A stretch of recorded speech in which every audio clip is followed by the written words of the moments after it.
السلام علیکم ورحمۃ اللہ.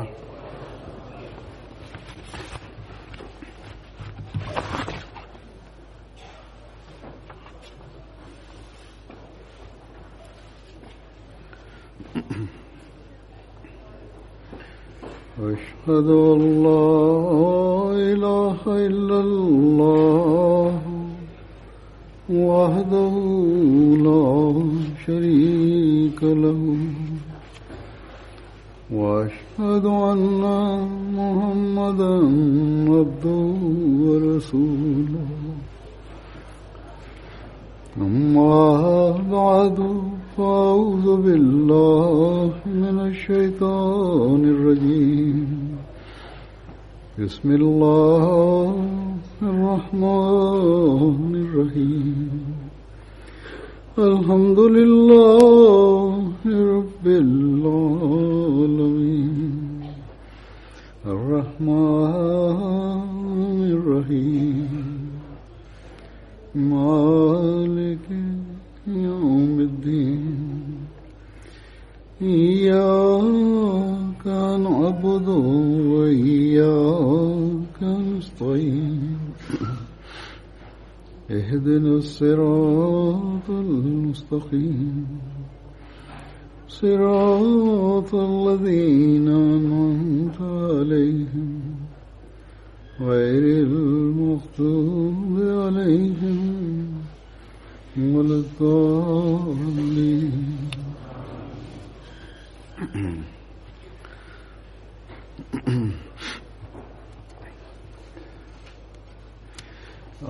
نن د خدای پاک په فضل ستاسو جلسې سلنه شروع کېږي لګیا ده.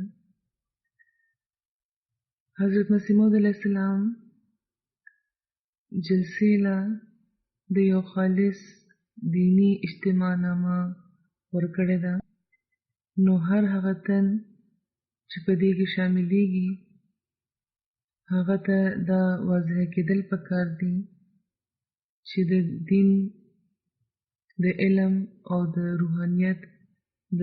بهتر او د ترقۍ لپاره موږ نن دلته راغونډ شوي یو او تر 3 ورځو پورې به په دغه سوچ او سره د دغه فکر دلته یو چې څنګه به موږ خپل دیني علمي روحاني حالت ښه کوو. که دا سوچ نشته نو بیا دلته راتګ بې فایدې دی. نننی دور کې چې کله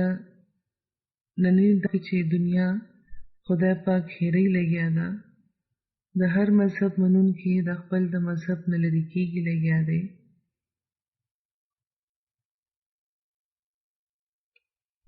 او چې کوم اعداد و شمار هر کال ته راځي د هغې نه معلومیږي چې هر کال یو لوی شمېر دغه خبرې اظهار کوي چې هغې د خدای پاک د وجود منکران دي. ان تر دې چې د مسلمانانو چې کوم حالت دی هغه هم موږ ته داخل چې د نامې مسلمانان دي او دنیاداري په غالبه ده. نو په داسې حال کې که موږ هم چې دغه خبرې دعوه کوو چې موږ د زمانې امام منلی دی، هغه منلی دی چې څوک چې د رسول کریم صلی الله علیه و آله وسلم د پیشګویۍ مطابق خدای پاک په دغه زمانه کې د دین تجدید لپاره رالېږلی دی. او اوس زموږ دا لوزم دی چې موږ به د هغه مسیحي موعود او د مهدي موعود مشن پوره کوو. که موږ د خپلو د حالتونو د ښه کولو طرف ته پام نه کوو او زموږ د مسیح موعود بیعت ته راتلل یو ظاهري اعلان دی چې د روح نه خالي دی، او زموږ د بیعت لوز صرف د نامې د بیعت لوز دی چې موږ یې پوره کوو نه لګیا یو. او زموږ دلته د جلسې لپاره راغونډېدل یوې دنیاوي میلې کې د راغونډېدو په شان دی. نو هر احمدي لپاره دا بیا د ډېر د سوچ مقام دی. سره د فکر د خپلو جایزو د اخیستو طرف ته د پام ضرورت دی.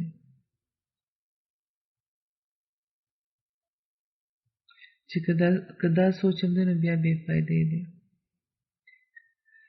حضرت مسیح موعود علیه السلام د جلسې د انعقاد چې کوم اغراض زموږ مخې ته وړاندې کړي وو، که مونږ هغه ځان ته وړاندې کېدو او خپل اجازې واخلو، نو صرف دا نه چې د دغو 3 ورځو د مقصد پوره کوونکي به مونږ شو، او په جلسې کې د شاملېدونکو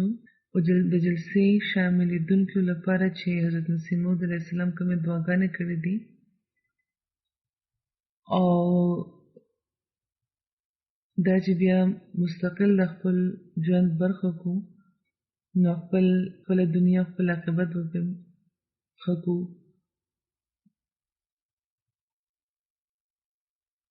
او صرف خپل حالتونه نه بلکې زموږ چې کوم نیک عمل وي د هغې لپاره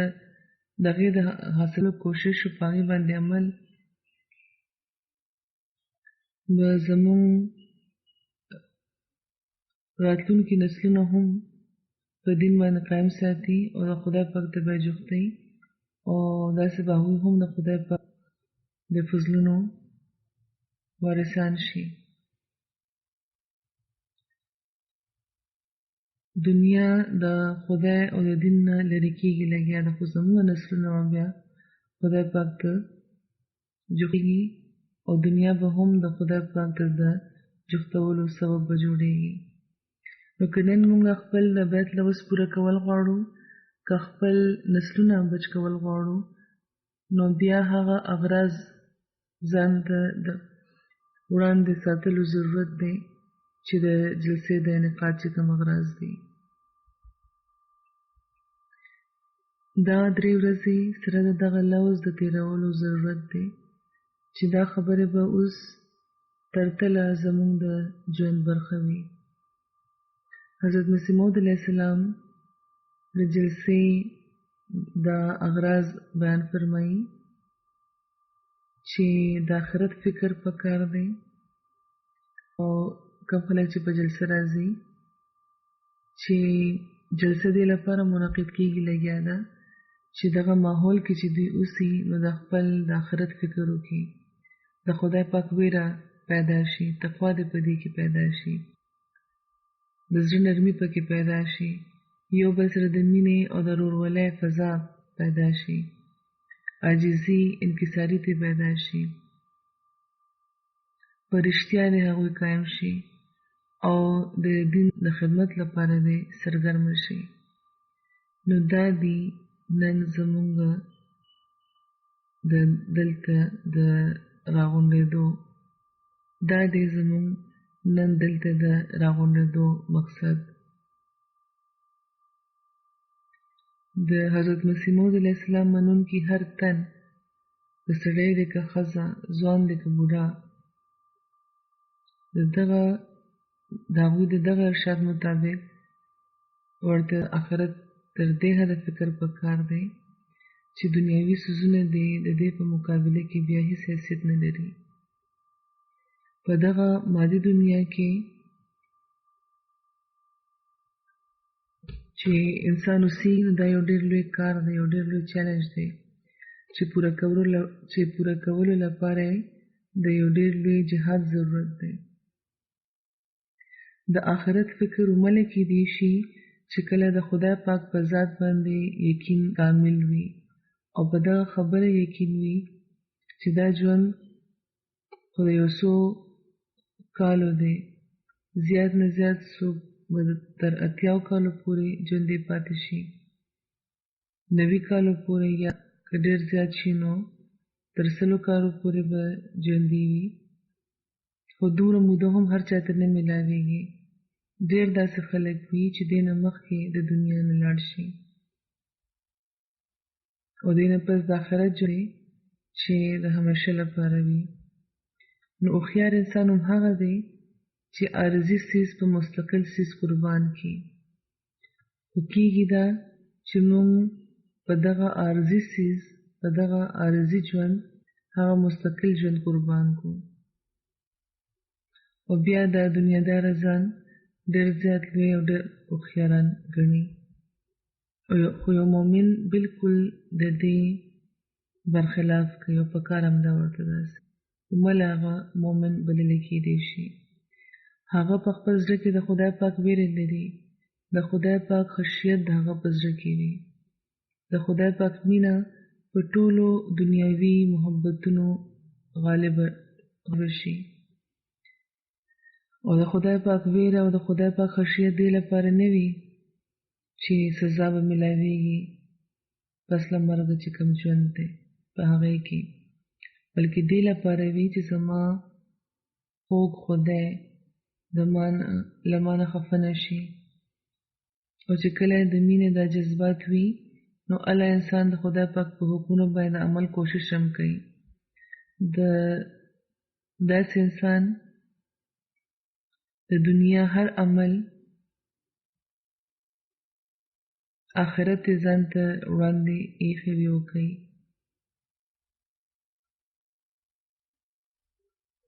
هغه ته دا یقین وي چې زما خدای زما د پرورش سامان کوي.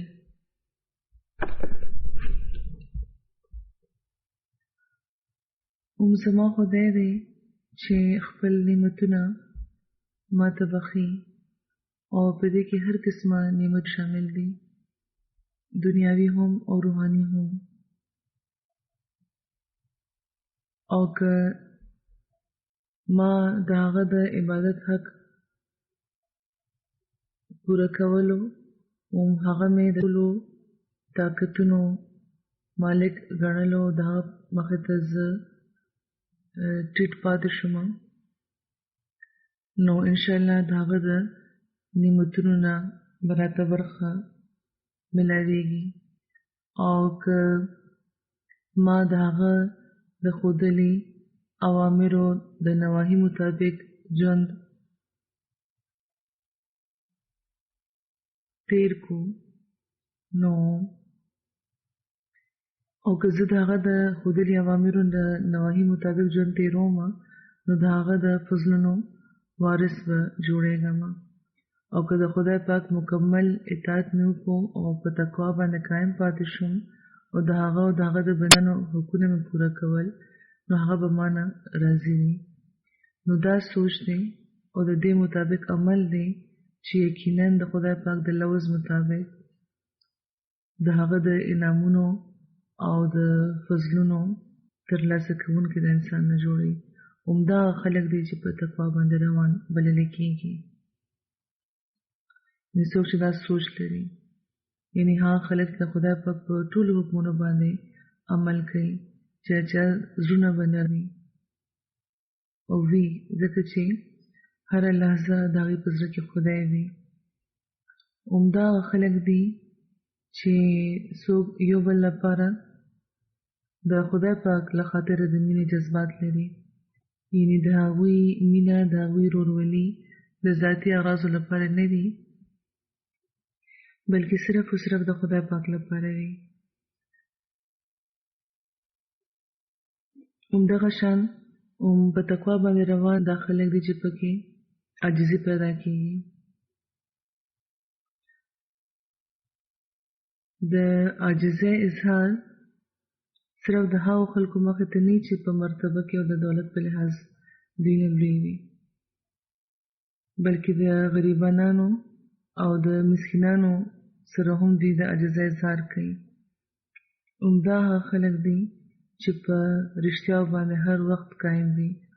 او دا ګڼي په دې پوهیږي چې قول سدید انسان خدای پاک پورې رسوي او دروغ د شرک طرف ته انسان بوزي. چې د آخرت فکر وي او د خدای پاک ویره وي او د تقوا حقیقت نه انسان خبر وي نو بیا یو تن چې مؤمن بللی کېږي هغه څنګه دروغ ویلی شي. او دغه خبرې ترلاسه کوونکي نیکۍ په روح باندې چې کوم خلک پوهېږي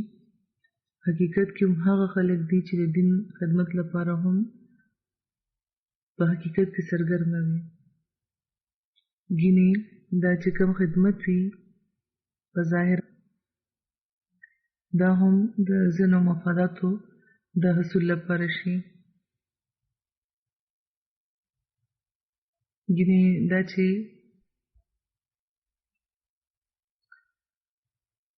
کم خطي دا هم په ظاهر دا هم د یو څو مفاداتو د حصول لپاره شي. مونږ ګورو چې مسلمانانو کې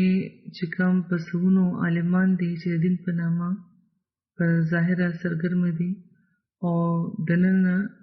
دوی د دین په نامه ظلمونه کوي لګیا دي. د تقوا پکې کمی دی. د دې په وجه په دې کې د خدای پاک ویره نه ښکاري. دې ته د آخرت نه زیات د دنیا مفادات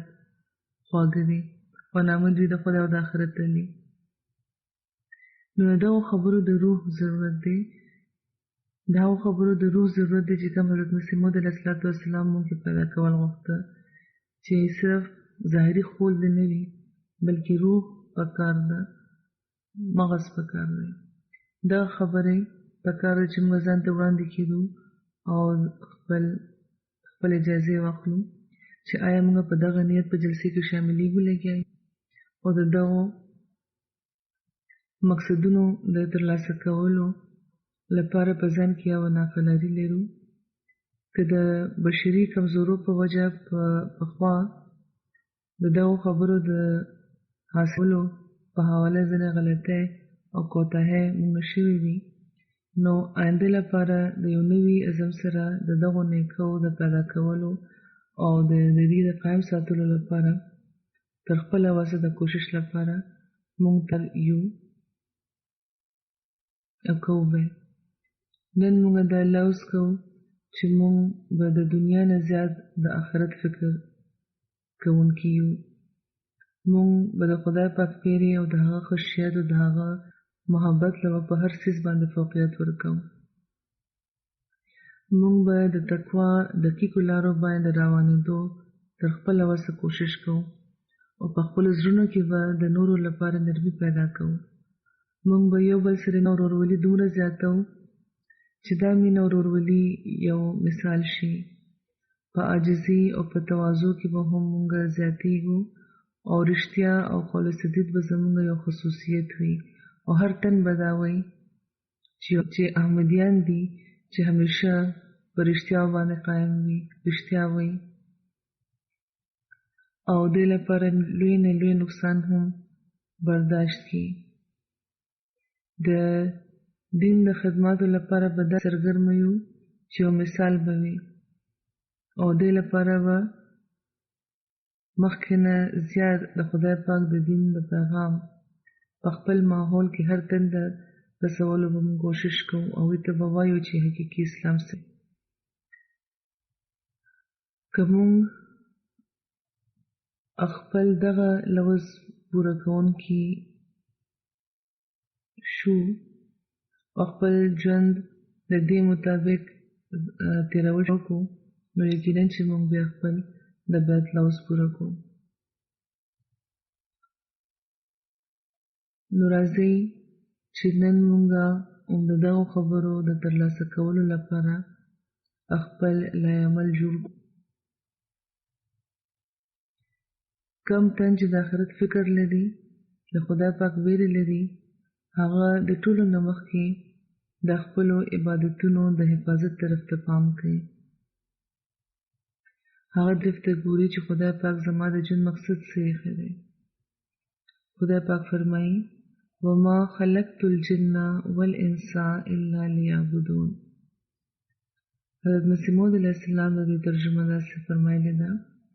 چې ما پیریان او انسانان دې لپاره پیدا کړي دي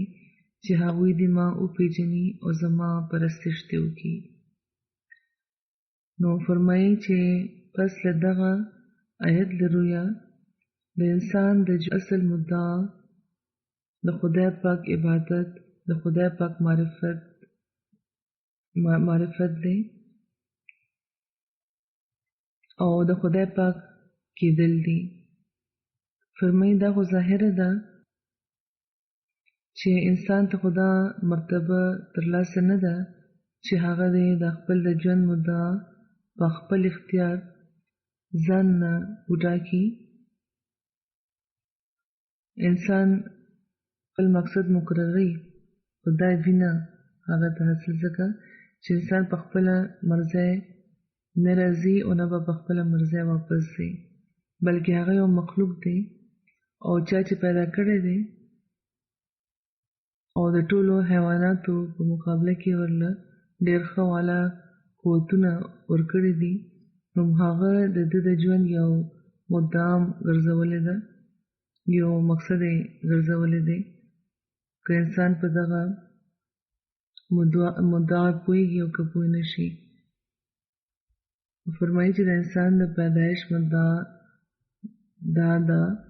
چې بېشکه چې هغه به د انسان د پیدایش مدعا بېشکه هم دا ده چې د خدای پاک پرستش، د خدای پاک معرفت او په خدای پاک کې فاني کېدل دي. نو د دغه مقصد د پوره کولو لپاره خدای پاک چې موږ ته د عبادت او د پرستش طریقه ښودلې ده، هغه څه ده؟ هغه د لمونځ قیام دی. خدای پاک فرمایي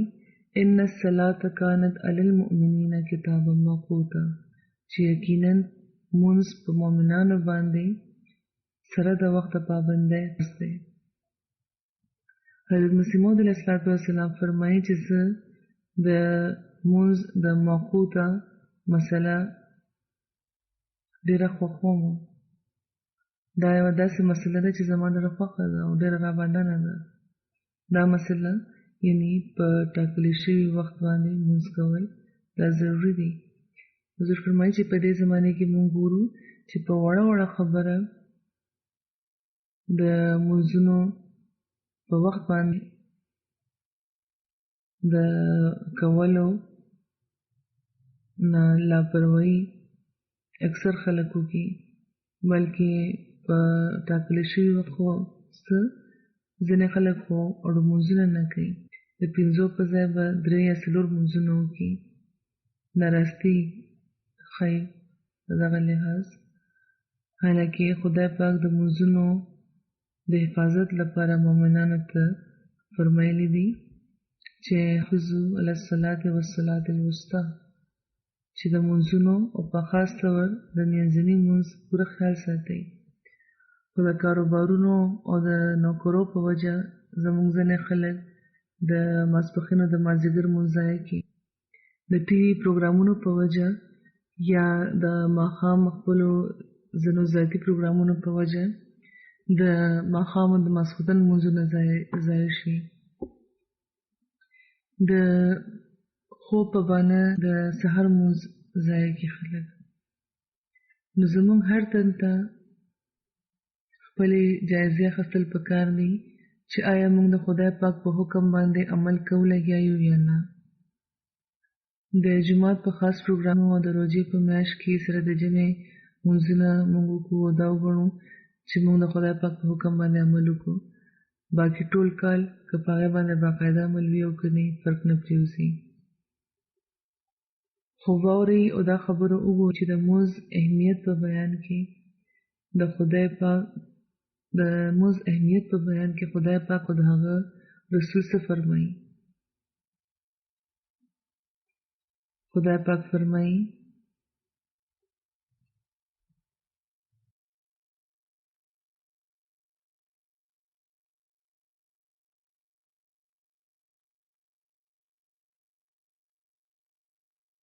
انما یعمر مساجد الله من آمن بالله والیوم الاخر، چې د خدای پاک جماعتونه خو هماغې آبادي چې په خدای پاک باندې ایمان لري او د آخرت په ورځ ایمان لري. رسول کریم صلی الله علیه وسلم فرمایي چې تاسو یو تن وګورئ چې هغه جومات ته ځي راځي د عبادت لپاره، نو تاسو د هغه د مؤمن کېدو ګواهي ورکوئ، ځکه چې خدای پاک فرمایي چې د خدای پاک جوماتونه خو هغه خلک آبادوي چې په خدای او د آخرت په ورځ ایمان لري. نو هسې په وینا خو موږ ټول ځان ته دا وایو چې موږ ایمان راوړی خو د خدای او د هغه د رسول په نظر کې مؤمن هغه دی چې د خدای پاک کور آبادوي دې لپاره چې هغه په خدای او د آخرت په ورځ ایمان لري. دلته دا هم واضح شوه چې صرف جومات ته راتلل کافي نه دي بلکې خدای پاک او د آخرت په ورځ باندې ایمان سره راتلل ضروري دي او څوک چې دا سوچ لري هغه به د خدای پاک ویره هم لري او هغه چې جوماتونه راشي نو فتنه پردازي به نه کوي او په هغو مونځګزارو کې به شامل نه وي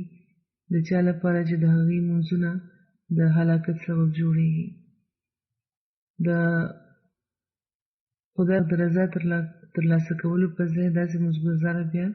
د خدای پاک خفګان په بیه واخلي.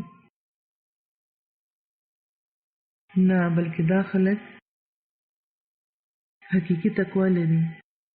څوک چې داسې لري چې د آخرت د ورځ خیال به ساتو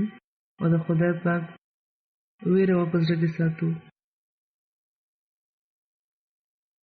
د دې زړونه نرم وي په دې کې مینه محبت او ورورولي وي دې کې عاجزي وي هغوی په صداقت قایم وي هغوی د اسلام د پوره امن تعلیم تبلیغ کوي د هغوی جوماتونه د ویرې ځایونه نه وي او نه د فتنې ځایونه وي. نو ځکه خدای پاک فرمایي چې صرف په هغه جومات کې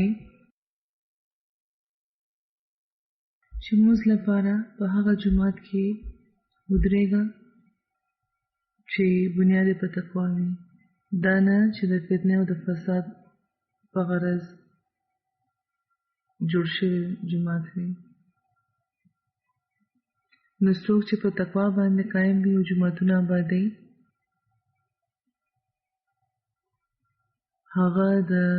هغوی د خدای پاک د حقونو هغوی د خدای پاک حقونه هم پوره کوي او د بندګانو حقونه هم. همدا خلکو له رسول کریم صلی الله علیه وسلم زیری ورکوي او فرمایي چې د قیامت په ورځ خدای پاک به چې کوم وړومبی حساب اخلي د انسان نه د هغې باره کې به فرشتو ته فرمایي چې زما بنده مونځ وګوره مخکې دا وګورئ چې بنده په مونځ کولو که نه او چې چا مونځونه مکمل وي چې چا په عملنامه کې مکمل مونځونه لیکلی شوي وي نو د هغه حساب خو بیا صفا شو. خو فرمایي چې چا به کمې وي په مونځونو کې په فرض مونځونو کې نو د هغې په باره کې به وایي چې د ده نفلي عبادتونو ګوره چې هغه وو او که په فرایضو کې څه کمې پاتې شوي وي نو په دغه نفلونه یې پوره کوي. نو خدای پاک دلته چې زما بندګان فرمایلي دي نو دې لپاره چې دا خلک چې کوم دي هغوی له خپله طرفه کوشش کوي د خدای پاک د بندګۍ او د هغه د عبادت حق پوره کولو کوشش کوي خو بیا د بشري تقاضۍ په وجه چې کومه کمزوري ده څه چې ترې هیر راهیر شي ځینې وخت داسې حالت راشي نو هغه د داسې تنده معاف کولو او بیا د خپل بنده د نیکۍ ټول زیاتولو لپاره به د خپل د رحمت او د مغفرت سلوک فرمایي خدای پاک او نفلونه به په فرایضو کې شامل کړي او بیا به ورله فرایض پوره کړي. اوس دا وګورئ چې نفلونه چې کم خلک کوي دا هم هغه خلک به وي چې خالص د خدای پاک ویره لري. نفلونه خو داسې څیزونه نه دي نفل خو داسې څیز نه دی چې بهر انسان راځي او کوي دا خو په پټه انسان کوي چې یوازې وي او دا نیکي هم هغه تن کوي چې څوک د خدای پاک ویره لري او دا هغه خلک دي چې لپاره خدای پاک د زما بنده لفظ استعمال کړی دی. دغه بندګانو نه غلطۍ هم وشي خو هغه غلطۍ مستقل جاري نه پاتې کېږي د دغه غلطو د ختمولو د دې د مداوي دی کوشش کوي. نو دا دی د خدای پاک د رحمت سلوک یو طرف ته خو دا وویلې چې مونځ معمولي څیز نه دی، د دې حساب د ټولو نه مخکې وي، نو ځکه د دې د کولو طرف ته پام لرئ. خو ورسره دا یې هم وویلې چې که په تقوا باندې روان یې او زما د بندګۍ او د عبادت د حق پوره کولو کوشش کوئ لګیا یې، نو بیا نفلونه چې کم تاسو کوئ د دې ثواب به د فرایضو برابر شي او د بخښنې په صدر کې به زه تاسو ورغواړم. نو دا که یو طرف ته زیری دی چې د بخښنې امید ورکړی شوی دی، نو ورسره د خدای د فضلونو د جذب کولو لپاره د نفلونو د کولو طرف ته هم پام ګرځولی شوی دی.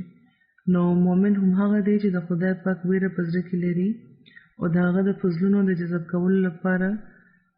که یو خوا د فرایضو طرف ته پام ورکړي، نو ورسره د نفلونو طرف ته هم بیا پام کوي چې د فرایضو کمې دي هغه دې په دې پوره شي. نو همدا هغه خلک دي چې په حقیقت کې د خدای پاک ویره لري او په تقوا روان دي او د دغه تقوا په وجه د باقي نیکو طرف ته هم د دوی پام وي. د دوی زړونه یو بل لپاره نرم وي، د یو بل نه بدل اخستو په ځای د دوی پام د یو بل د معاف طرف ته وي. د خدای پاک مینه ترلاسه کولو لپاره دوی یو بل سره د مینې او د محبت سلوک کوي. د دې په زړونو کې عاجزي پیدا کیږي، د یو بل له خاطره د قربانۍ روح پیدا کیږي. نو په دغه لحاظ هر تن ته د خپلو جایزو اخیستو ضرورت دی چې آیا دا خبرې مونږ کې شته چې کومه یو حقیقي عابد هر قسمه د خپلولو لپاره کوشش کوي، او که یو تن دی چې پکې د خپل ورور لپاره د مینې جذبات نشته، نو هغه بیا حقیقي تقوا نه لري. چا کې چې د زړه مینې شته هغه دی خپل فکر وکړي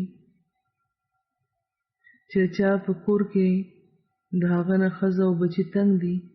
هغه هم د تقوا نه خالي دی. کمې ښځې چې د خپلو خاوندانو او د ماشومانو حق نه پوره کوي او ناجایزه مطالبې کوي، د هغوی زړونه هم د تقوا نه خالي دي. نو یو بل سره چې کوم تعلقات دي هغې کې د خدای پاک له خاطره چې څوک د مینې او د محبت او د نرمۍ سلوک کوي، هم هغوی په حقیقت په تقوا قایم دي. رسول کریم صلی الله علیه وسلم فرمایي چې خدای پاک به د قیامت په ورځ فرمایي چې کم دي هغه خلک چې زما د جلال او زما د عظمت لپاره به یو بل سره مینه کوله، او نن چې زما دوري نه علاوه بل یو سوري نشته، د قیامت ورځ ده، نو زه به د خپل د رحمت په سوري کې دوی له ځای ورکوم. نو کم خلک چې د خدای پاک له خاطره د هغه په حکمونو باندې عمل کوي او یو بل لپاره د مینې جذبه لري، هم هغه خلک دي چې د خدای پاک مینه به جذب کوي. یا په نورو ټکو کې به داسې وایي چې دا څوک چې دا نه کوي هغه د خدای پاک د خفګان ترلاسه کوونکي به جوړېدی شي. نو دا روح زموږ هر تن ته په ځان کې پیدا کولو پکار ده. موږ دا ناره لګوو چې مینه د ټولو لپاره نفرت د هیچا نه نه. نو مخکې په خپلو کورونو کې او په خپله معاشره کې د دې د اظهار ضرورت دی چې په دنیا کې په حقیقي رنګ دا پیغام ورسي. او بیا دا یو داسې کار دی چې پکې لږ شان کوشش بغیر د څه ډېرې مجاهدې موږ د خدای پاک د رحمت په سوري کې ځای بیا موندی شو. رسول کریم صلی الله علیه وسلم په مختلفو موقعو په معاشره کې د امن او د سکون د قایمولو، د مینې، محبت او د ورورولۍ د زیاتولو لپاره چې کوم نصیحتونه فرمایلي دي، نو دې باره کې په یو موقع وی فرمایل چې مسلمان د مسلمان ورور دی، هغه په هغه ظلم نه کوي نه یوازې پرېږدي. فرمایي چې کم تن د خپل د ورور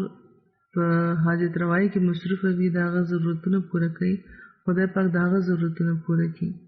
او چا چې د یو مسلمان مصیبت لري کو، خدای پاک به د قیامت په ورځ د هغه په مصیبتونو کې به یو مصیبت د هغه نه کموي. او څوک چې د بل چا تعریف کوي پرده پوشي کوي خدای پاک به د قیامت په ورځ د هغه څه تعریف فرمایي. نو خدای پاک په مختلفو طریقو په موږ د خپل د رحمت او د شفقت نظر کوي او زموږ د بخشش سامان کوي. دا انسان دی چې د خپل نااهلۍ، د خپل انا، د خپل د ضد په وجه خدای پاک خفه کوي. نو ډېر د ویرې مقام دی، ډېر د سوچ ضرورت دی. او په دغه ورځو کې چې زموږ جذبات او خیالات د نیکۍ طرف ته مایل شوي دي او په دغه سوچ موږ دلته راغلي یو چې په یو جلسې کې به شاملېږو، چېرته به چې د نیکۍ خبرې اورو، نو خپلې جایزې واخلئ او خپلې جایزې چې اخلئ نو خپلو عبادتونو سره سره د حقوق العباد د بندګانو د حقونو د پوره کولو طرف ته هم پام وکړئ. د زړه نرمۍ، یو بل سره مینه او د عاجزۍ حقیقت باندې پوهېدو کوشش وکړئ. او دا په دغه لحاظ هم ضروري شي چې موږ د حضرت مسیح موعود علیه السلام چې کوم بیعت کړی دی، چې کوم لفظ هم د بیعت ورسره کړی دی، نو په دې کې د شرک نه پرهیز، د مونځونو د کولو، د فرض مونځونو د نفلونو هم ورسره موږ دا لفظ هم کړی دی چې موږ په عمومي طور د خدای پاک مخلوق او په خاص طور مسلمانانو له به په خپلو نفساني جوشونو هیڅ قسم تکلیف نه ورکوو. صرف مسلمانانو له نه، هغه خلک نه چې د جماعت ممبران دي، دا شروع د خپل کوره پکار ده، خو بیا مسلمانانو لپاره او عام مخلوق لپاره، هر چا لپاره زموږ په زړه کې د مینې او د محبت جذبات پکار دي. نفساني جوشونو نه موږ ته خالي کېدل پکار دي. د خپلو ماتحتانو سره هم پکار دی چې موږ نیک سلوک دې کوو.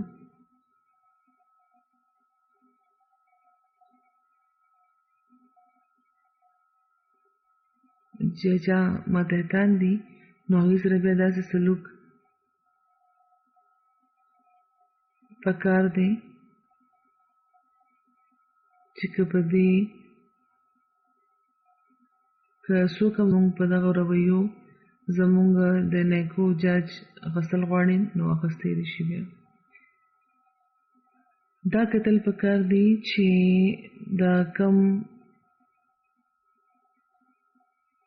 معیارونه دي، که څوک دا کتل غواړي چې دوی چې کم عمل کوي لګیا دي نو دا د هغه معیار مطابق دي، نو که دغه معیارونه دي او بل تن چې زموږ جاج اخلي او د دې مطابق چې زموږ جاج واخلي او ورته ښکاره شي چې د دې عمل د دغه معیار مطابق دی، ولې بیا موږ ویلی شو چې موږ حقیقي مؤمنان یو او د بیعت حق موږ پوره کول لګیا یو. یو بل شرط زموږ د بیعت چې کوم موږ حضرت مسیح اسلام سره کوو دا هم دی چې موږ به د تکبر پرېږدو او د عاجزۍ او د مسکینۍ ژوند به تېرو. دا عاجزي او مسکیني پیدا کول دا حضرت مسیح موعود علیه السلام د جلسې د انعقاد په مقصدونو کې یو مقصد نه دی بیان کړی، بلکې هغوی چې کوم موږ نه د لفظ اخیستی دی په هغې کې دا لفظ زموږ چې موږ به د عاجزۍ او په مسکینۍ ژوند تېرو. نو دا لفظ پوره کول زموږ ذمهواري ده او همدا د صداقت طرف ته لومړی قدم دی چې موږ کوم د بیعت لفظ کړی دی هغه به پوره کوو. نو د بیعت شرطونه هم لوستل پکار دي او دا کتل پکار دي چې آیا موږ په رښتیا دې باندې قایم یو او د دې مطابق د خپل ژوند تېرولو کوشش کوو. که داسې نه ده نو د دنیا د اصلاح چې کومه دعوه موږ کوو هغه غل ده. د هغې نه مخکې موږ ته د خپل اصلاح کوشش کول به پکار وي. ګینې موږ په هغو خلکو کې شامل شو چې وایي څه بل څه وکړئ څه بل څه، او خدای پاک داسې خلک نه دي خوښ کړي. زموږ عمل زموږ د رښتیاو په ځای زموږ د دروغو تصدیق به کوي او دا چې کوم د قول او د فعل تضاد به وي نو بیا د دین د خدمت دعوه او دې لپاره د سرګرمۍ چې کوم اظهار دی هغه ممغل شي. بېشکه حضرت مسیح موعود علیه السلام رښتونی دي، د هغوی دعوه رښتونې ده، بېشکه خدای پاک هغوی سره د کامیابو لوز کړی دی. بېشکه خدای پاک هغوی سره دا لوز کړی دی چې هغوی له به د مخلصینو یو مات ورکوي. خو که زموږ حالتونه همداسې پاتې شو نو بیا موږ په هغې کې شامل نه یو، په هغو خلکو کې چې کم د هغوی د سلسلې مددګاره دي. نو د بیعت د برکتونو د ترلاسه کولو لپاره خپلو حالتونو د جاج اخیستو ضرورت دی. د جلسې چې کوم اغراض هغوی بیان فرمایلی دي په هغې د غور ضرورت دی. او خوشقسمتي دا ده چې د جلسې 3 ورځې موږ ته دغه غور لپاره په لاس راغلی دی. په دغو ورځو کې هر تن دی خپل جاج واخلي، په ځای د دې چې خوا دېخوا په خبرو کې خپل وخت تېروي، د دعا او د استغفارو درود ته زموږ پام پکار دی. عموماً موږ د جلسې نه حقیقي فایده پورته کولی شو. حضرت مسیح موعود علیه السلام فرمایي زما ټول جماعت دا وصیت په توجه واوري چې څوک په دغه سلسله کې داخل دي او ما سره د ارادت او د مریدۍ تعلق لري، نو دې نه غرض دا دی چې هغوی دې د نیک چلۍ او د نیک بختۍ او د تقوا اعلی درجې ته ورسي او هیڅ قسمه فساد او شرپسندي او بدچلني د هغوی ته جوختم نشي. دا دی د تقوا معیار. هیڅ ما بدي د په هغې کې نه. فرمایي هغوی دې 15 وخته سره د جمعې د لمونځ پابند وي، هغوی دې دروغ نه وي، هغوی دې دروغ نه وایي، هغوی دې هیچا له په خپله ژبه په خپلو خبرو دې تکلیف نه ورکوي، هیڅ قسمه بدکاري دې هغې نه کوي، هیڅ قسمه شرپسندي، ظلم او د فساد او د فتنې خیال دې د هغوی زړه ته نه راځي. نو دا هر قسمه ګناهونه او جرمونه چې کول او ویلې نه دي پکار او ټول نفساني جذبات او بې ځایه حرکتونه نه دي هغوی ځان بچ ساتي.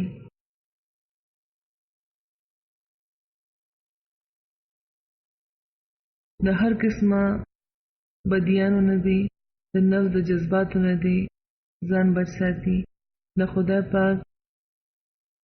پاک زړه لرونکي بې شره او غریب مزاج بندګان دې جوړ شي او داسې خلک دې وي چې د هغې زړونه دې پاک وي او هیڅ چېرې دې ته نه څه شرپسندي نه سرزد کي او همیشه د غریب مزاجه وي، عاجزي دې په هغې کې وي، هیڅ زهرناکه خمیر دې د هغوی په وجود کې پاتې نه شي او د ټولو انسانانو سره همدردي دې د هغوی اصول وي او خدای پاک نه دې ویریږي او خپلې ژبې او خپل لاسونه او د خپل د زړه خیالات دې هر قسمه ناپاکه او فساد انګیزه طریقو د خیانتونو نه دې بچ ساتي او 15 وخته لمونځ د ډېر په التزام قایموي او د ظلم او د تعدي او د بنو د رشوت او د حقونو د اطلاف او بې ځایه طرفدارۍ نه دې ځان ساتي او د خلکو د حقونو د خلکو حقونه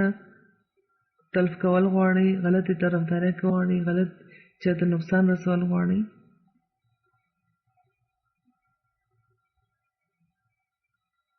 او دین دې ځان ساتي او هیڅ بد صحبت کې دې نه کښېني. چې کوم بد صحبتونه دي هغې نه دې ځان ساتي. زلمو ته دا خبره یاد ساتل پکار ده او د ماشومانو مور پلار ته هم چې هغوی دې ګوري چې زموږ ماشومان د په دغه معاشره کې چېرته به بد صحبت کې کښېنوي نو د هغوی په شان به شي بیا او که وروسته بیا ثابته شي چې ځینې وخت نه معلومیږي چې صحبت څنګه دی، نو فرمایي چې که بیا وروسته ثابته شي چې یو تن چې دی له وتلو راتلو ورسره به ناسته پاسته وه، میل ملاقات به هغه د خدای پاک د احکاماتو پابند یا د بندګانو د حقونو پروا نه کوي یا ظالم دی، د طبیعت نه شریر مزاج دی، بدچلنه دی، نو وایي په تاسو لازمه ده چې دا بدي د ځان نه لرې کړئ، د خپل ترمنځ د داسې تن وباسئ هغه سره تعلق نه کوي او چې کومه ښه سوسایټي ده ښه کمپني ده ښه صحبت ده ښه معاشره ده هغه پکار دی فرمایي چې احمدي د داسې انسان نه پرهیز کوي چې خطرناک وي او پکې چې د یو مذهب او د قام یا د ډلې تن ته د نقصان ورکولو اراده مه کوئ هېچا ته هم نقصان نه رسوئ که هغه د کم مذهب هم وي او د هر چا لپاره یو رښتونی ناصح جوړ شي نصیحت کول غواړئ نو رښتونی ناصح شي او د رښتونی نصیحت کوونکي په شان نصیحت کوئ ستاسو قول او فعل داسې پکار دی چې د هغه نصیحت په سر دې وي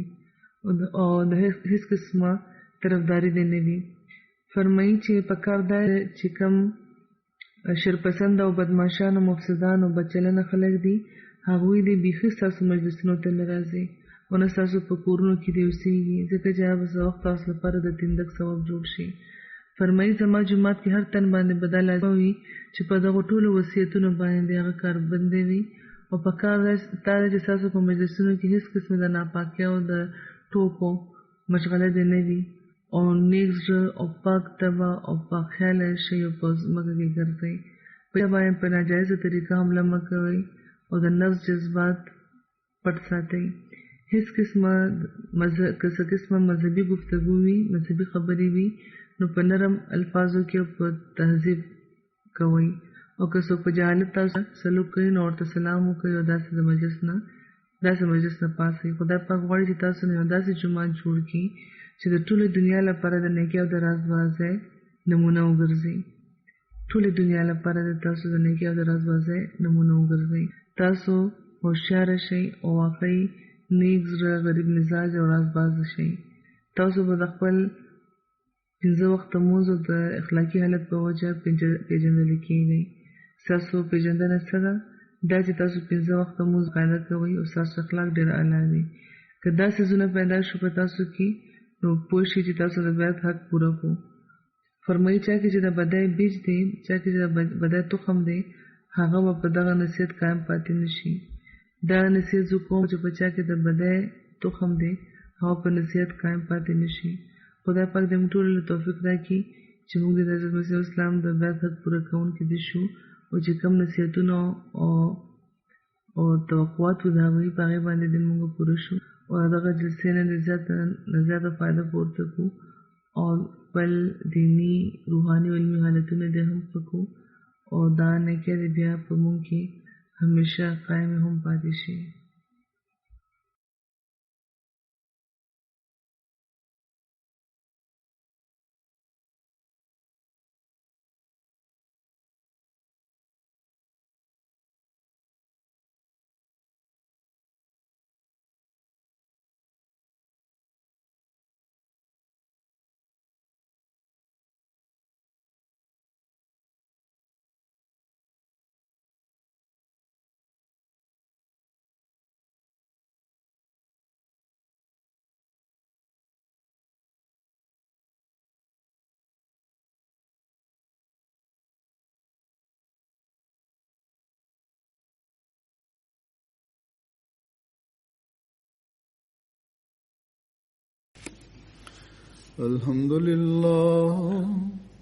الحمد لله نحمده ونستعينه ونستغفره ونؤمن به ونتوكل عليه ونعوذ بالله من شرور أنفسنا ومن سيئات أعمالنا من يهده الله فلا مضل له ومن يضلل فلا هادي له ونشهد أن لا إله إلا الله ونشهد أن محمدا عبده ورسوله عباد الله رحمكم الله إن الله يأمر بالعدل والإحسان وإيتاء ذي القربى وينهى عن الفحشاء والمنكر والبغي يعظكم لعلكم تذكرون اذكروا الله يذكركم وادعوه يستجب لكم ولذكر الله أكبر